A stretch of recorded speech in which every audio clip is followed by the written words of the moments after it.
Happy New Year! Kumusta ang inyong kapaskuhan? Sana naging masaya. Anyway, I'm here kasi gagawa ako ng aking December. I'm here for my December favorites. And alam niyo naman, monthly talaga share ko yung aking favorites. And abangan nyo kasi I will also be doing my top picks or my favorite products of 2014. Naka-long sleeves ako kasi malamig ngayon. Super lamig. Kung i-compare ko yung lamig last year tsaka ngayon, mas malamig talaga ngayon. I-feature ko muna yung suot kong long sleeves. This is from Excel's Fashion. So, ilalagay ko yung link sa description box. Before mag-New Year, talagang pinush ko to, hinabol ko yung aking hair. Kailangan ko yata mag-retouch before mag-New Year. So, nakabili naman ako kahit papano. Pero, I changed my hair color. Actually, this is my first time na mag-film na na-retouch na yung hair color ko. Ang hair color na ginamit ko is this Lolaine Pixel Color Cream. Hindi na yung light, ano nga yun? Extra light blonde. Yun kasi yung ginamit ko before. And you know what? Mas gusto ko yung color nito in person. I'm not sure kung ano magiging itsura niya sa video, pero mas gusto ko to. Kasi alam niyo yung faded brown? Ayoko kasi nung orange. Ayoko nung medyo mapula. Gusto ko yung faded siya. Hindi ko alam kung magsistick na ako dito sa color na to. Pero this is only 129 pesos. Ang mura lang niya. Nag-inquire kasi ako sa salon and medyo mahal. Nung tinanong ko kasi nasa 2,000 pataas, masyadong mahal. Ang haba ng buhok ko kaya siguro mahal yung price sa akin. For 129 pesos per box, dalawang box yung ginamit ko. Laki na naitipid ko. Konting ano lang naman, effort lang naman sa pagkukulay. If you wanna check out yung aking review niyan, ilalagay ko yung link sa description box. Meron kasi akong review niya nung previous hair color ko, pero same brand. Dahil sa sobrang lamig ngayon, yung skin ko sobrang dry.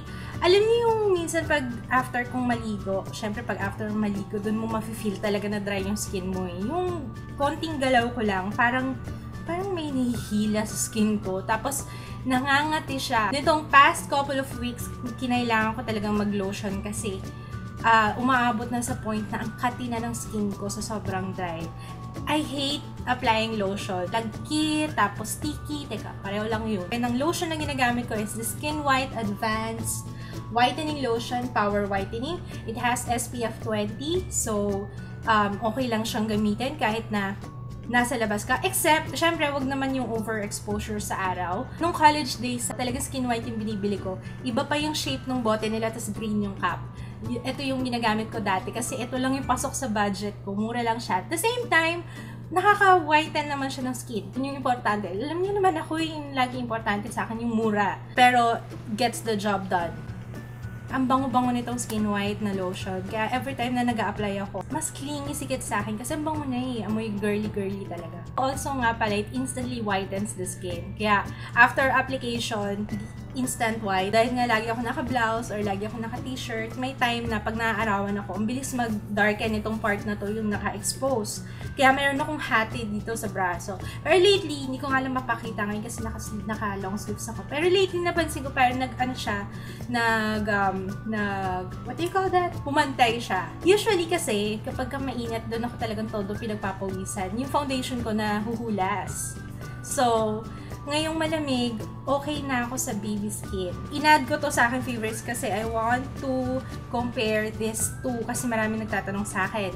Yung Quick Effects, ginagamit ko siya. Kung kailangan kong i-control yung aking oil, kung mainit yung panahon, tapos yung gagamitin kong foundation is medyo hindi long-lasting, etong Quick Effects, dito ako nagre-rely. Pero kung kailangan kong something na ma-hide yung pores ko, kailangan ko ng flawless coverage, etong baby skin, kasi mas maganda siya for sa pagtakip ng visible pores. Mas maganda yung Maybelline Baby Skin. Lately, kung mapapansin nyo sa vlogs ko, hindi ako masyadong nag-all out sa foundation kasi pag December kasi sobrang busy, kaya minsan wala na akong time mag-makeup. Ang ginagawa ko is after kong mag-apply ng baby skin pore eraser, gagamitin ko tong Tiny Buds Rice Baby Powder, and this is good for oily skin. Kung meron kayong oily skin, you should check this out. Dun sa mga ayaw pang mag-makeup, ayaw pang mag face powder, ano pa ba? Ano pa bang usual yung ginagamit?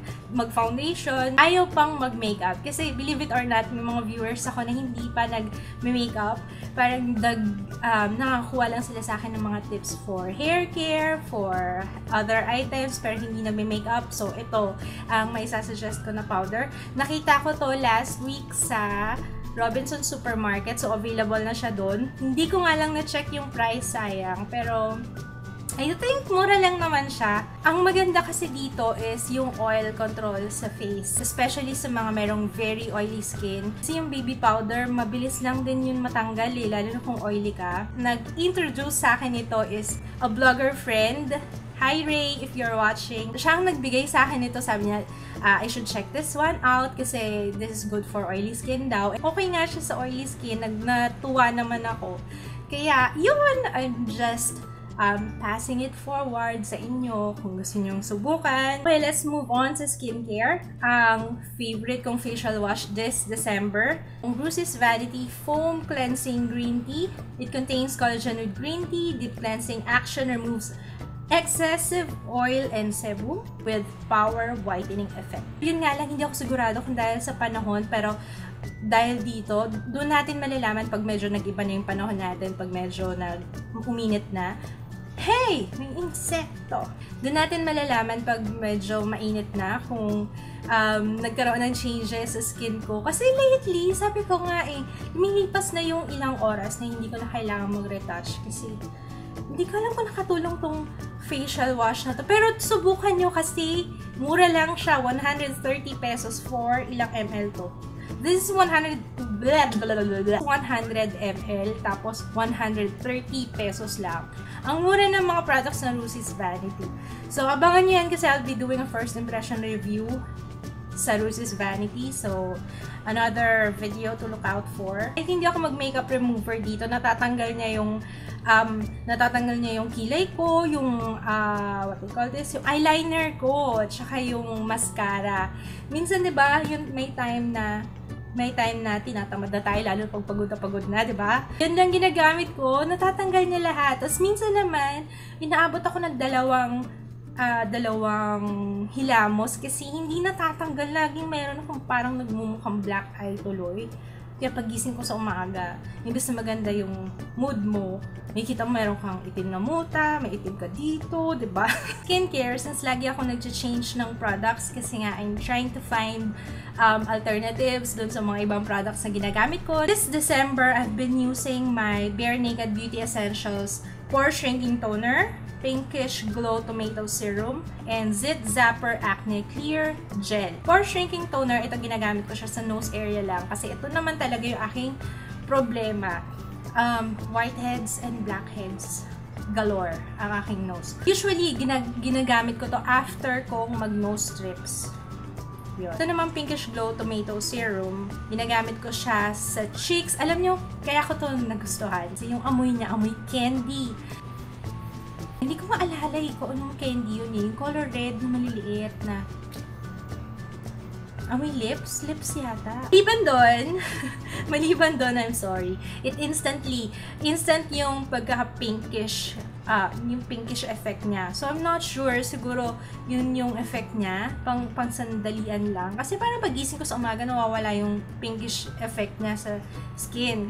Pero after mong i-apply siya, magpipink talaga yung cheeks. Etong mga to, they are 100% organic. So, kung takot kayong gumamit ng mga toners and creams sa face na sa tingin nyo hindi siya organic, ganyan, ito 100% organic. Ito namang Zit Zapper Acne Clear Gel, ginagamit ko siya of course, sa acne kapag mayroon ako nakikitang pimple. Usually, dito sa kilay. Nakakainis pagkaroon ng pimple sa kilay, lalo na kapag dinodrawing mo yung kilay mo. Alam niyo naman ako, drawing lang yung kilay ko. Kasi syempre may bump. Parang imbis na straight na ganyan, nagkakaroon ngayon siya ng, ewan ko, lumilihis. Nilalagyan ko nito yung aking pimple, tapos kinabukasan, expect na, na siya, hinog na siya, ready for popping. Pero, wag niyo ipapop. You did not get that from me, wag niyo ipapop.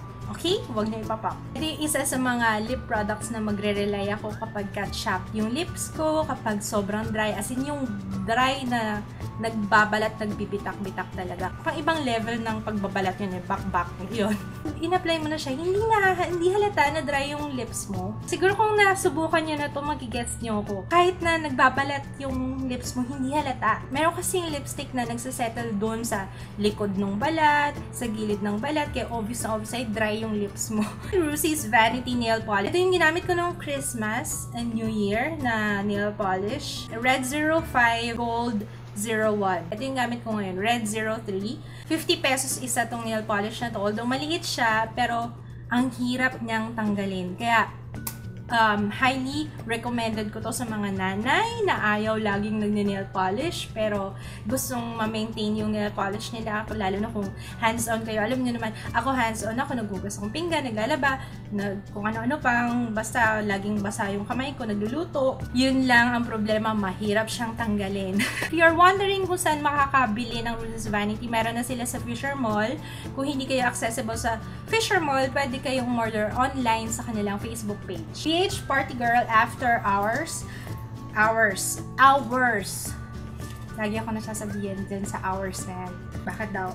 Hours. Ang tawag. Hours. Okay. Hours. This is from It's All Girly Cosmetics. It has 32 eyeshadows. Ang ganda, no? Let me know kung gusto nyong gumawa ako ng vlog post regarding this para mas watch ko siya. Bukas ko lang siya actually. Ngayon ko pa lang siya ginamit. Pero sinama ko siya sa favorites ko kasi love at first sight. Pagkakita ko pa lang, pagka-open ko parang, oh, I heard angels singing. Party. So, if you're a party girl, this is a must-have. Gamit ko ngayon is ito, yung nasa diamond shades nila. Alam niyo naman ako mahilig ako sa shimmer, pero ayan, close up. Ayan, ang aking eyes. Ang ganda ng shimmer niya, ang ganda, saktong-sakto. Ang importante, wala masyadong fallouts. Kasi minsan nakakainis, diba, yung mas marami pa yung nahulog kaysa sa nailagay mo sa eyelids mo. If you want me to make a makeup tutorial using this, let me know. Yes, last na. Lansley, where are ya? Hindi pwedeng hindi ko i-feature to kasi pwede siyang gamitin to curl, pwede rin siyang gamitin to straighten your hair. But, ako ginagamit ko siya dahil naturally straight yung aking buhok. Of course, gagamitin ko siya pang curl. Alam niyo bang day 2 na itong buhok ko? Niyo pwede pa nga siya umabot ng day 3 pero dahil mamantika na yung aking anit, malamang mamaya maligo na ako. Dito na itong hair ko. Pero yung curl niya, super ganda pa rin. Diba dati sinasabi ko, mahirap i-curl yung aking hair. Sa sobrang straight niya, hindi tumatagal yung curl. Day 2 na tong aking hair, kaya ganyan na yung itsura niya. Pero, ito lang yung umabot ng 2 araw. Or kung ipupush ko pa ng day 3, aabot pa siya ng day 3. It's 2,599 sa Lazada. If you're looking for a hair straightener / curling iron, check this one out. That's it for my December favorites. Medyo mahaba tong video na to, pero sana na-enjoy nyo. And don't forget to give me a thumbs up. If you did, bye! Happy New Year!